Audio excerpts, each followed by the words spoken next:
Welcome to the Algebra 2 Unit 7 video on skill number 66. I can use properties of logarithms to simplify logarithmic expressions, including translating between different bases. We'll begin our notes on page 66A, and on this page I've listed the various properties of logarithms: the product property, quotient property, power property, the inverse property, and how to change base. So all pieces needed for the skill can be studied off of this sheet. It would be good to memorize the equations presented here. Our product property says if you have two logs that are of the same base and you're adding them together, you can rewrite it as log base b of m times n.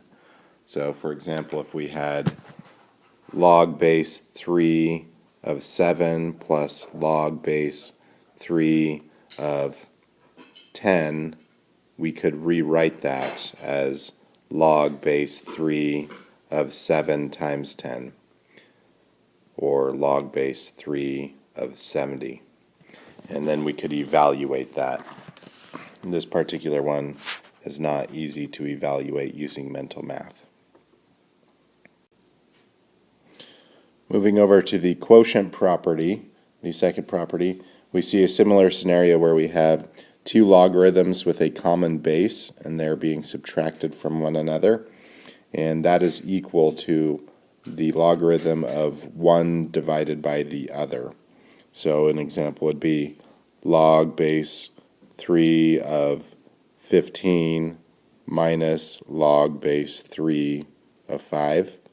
And that would be equal to log base 3 of 15 divided by 5, which is equal to log base 3 of 3. And we can evaluate this using mental math. This is equal to 1. Focusing in on the power property, it says log base b of a to the p can be rewritten with our power in front. So we move our power, our exponent, out to the front of the logarithm. So it moved to the front. For example, if we had the equation log base 5 of 25 to the 7th, we could rewrite that as 7 times log base 5 of 25. And if we wanted to evaluate that, we could use simple mental math to find that log base 5 of 25 is equal to 2, and we're saying 7 times 2, which is 14. This connects us to the inverse property, which says log base b of b to the x is equal to x.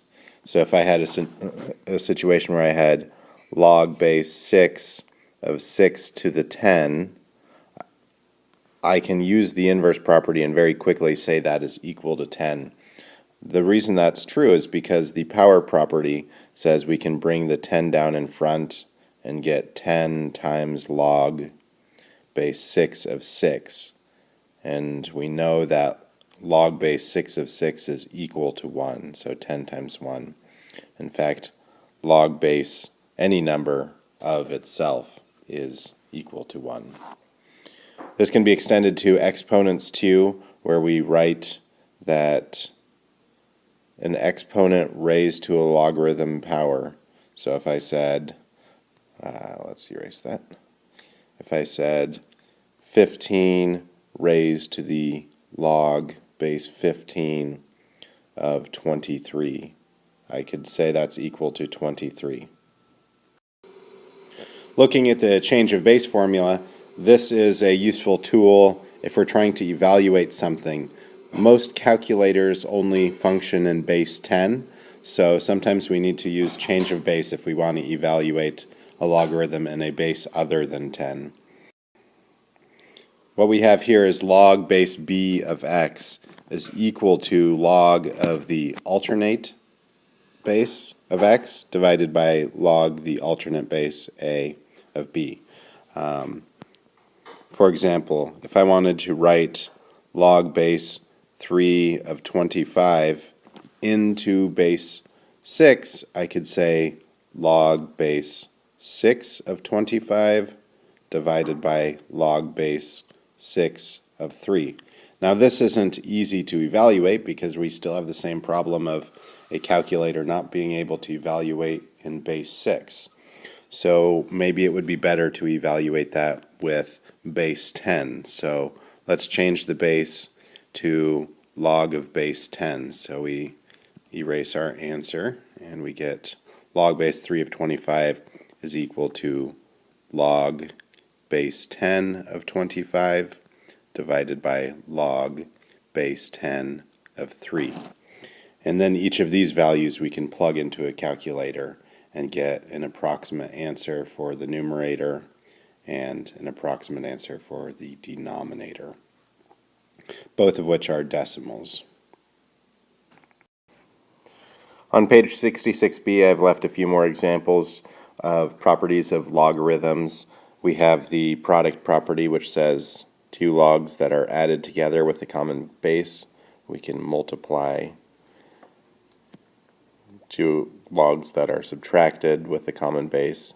We can divide, that's the quotient property. And then we've got the power property, and then I've included inverse properties. And then at the bottom of the page I've included an example of a problem that actually has a multiple number of properties applied in a single problem. So let's take a look at that. So what we have here is log base 3 of 1296 minus 2 times log base 3 of 4. And oftentimes you'll see this where one property has a number in front, or one log has a number in front and the other log does not. So what we can do is we can apply the property to the second log. We can apply the power property. So we can move the 2 up as a power. So we have log base 3 of 4 squared, which we then simplify down to log base 3 of 16. Now we have two logarithms of a common base being subtracted from each other, so we can write that as log base 3 of the first divided by the second, which we simplify to log base 3 of 81. And this is the expression written as a single logarithm, and then if we were to simplify it using our mental math, we would get the answer of 4. If for some reason we were unable to figure it out using mental math, we could write it with a common base of 10 using the change of base formula and type that into a calculator and get approximate answers, and we would find that those answers actually cancel and reduce to 4. On page 66C, I left an example of using the change of base property, and there's two possible examples. One of them, we're going to write it into base 10 using a calculator then to simplify. Something that can be noticed is if both numbers, the base and the number you're taking the logarithm of, are powers of a common base. For example, 25 is 5 squared and 125 is 5 to the third. You can write it in that common base. And this sometimes allows you to simplify a logarithm without the use of a calculator. So we did a change of base to base 5, and we found log base 5 of 125 is 3, and log base 5 of 25 is 2. So the value of this logarithm is 3/2, or 1.5. Alternately, you can always just go to base 10 and use a calculator.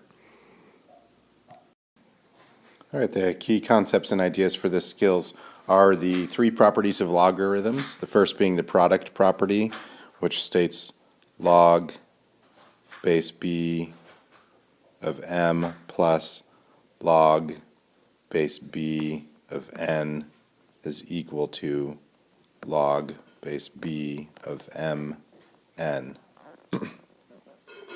The quotient property, which says that we can take log base b of m minus log base b of n and set that equal to log base b of m over n.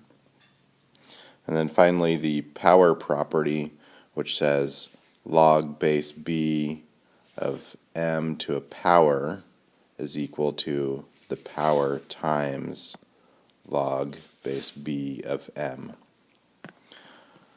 We also should be able to apply the inverse property of exponentials and logarithms. The inverse property says log base b of b to the x is equal to x, and then for exponents, b to log base b of x equals x. And then finally, we should be able to do a change of base, moving one logarithm to a different base.